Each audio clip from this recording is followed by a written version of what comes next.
Nous avons commencé à préparer notre voyage en mai, achat de matériel, itinéraire à suivre.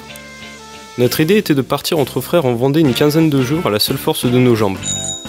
Nous sommes partis mi-juin, nos parents nous ont un petit peu avancé. Nous sommes revenus début juillet. Nous avons mis 4 jours pour arriver à notre destination finale après avoir bravé le vent, la pluie et une crevaison de la roue avant qui est survenue en pleine nuit alors que l'on se dirigeait vers le camping. Un petit chaton était venu nous voir, peut-être pour nous aider. Arrivé à Saint-Gilles-Croix-de-Vie, nous nous sommes installés au camping municipal. Sur la route, nous avons passé une nuit chez l'habitant. Un fermier nous a laissé planter notre tente dans son jardin. Il nous a aussi offert le dîner et nous étions installés tout près d'un sympathique petit âne. En nous baladant près du port, nous avons assisté avec surprise à une manifestation de pêcheurs très remontée contre les restrictions européennes en matière de pêche. Durant notre séjour, nous étions très souvent proches de la mer, mais peu de monde, y compris nous, se risquait à aller se baigner vu les températures dignes d'un mois d'octobre.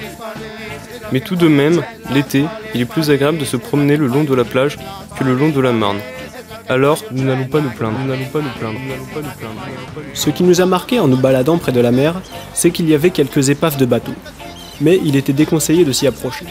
Durant notre séjour, nous avons rencontré d'autres jeunes parisiens qui avaient eu la même idée que nous. Ils étaient partis à 4 en vélo depuis Paris.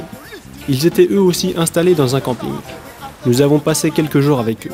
Ils étaient tous les 4 musiciens et nous ont initiés, ou plutôt ils ont tenté de nous initier à la guitare et aux percussions.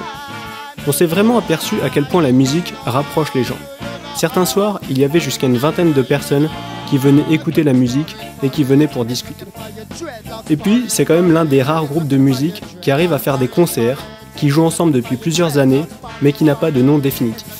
Le nom qu'ils s'étaient donné pour l'été était les BBB, Babylon Bye Bike.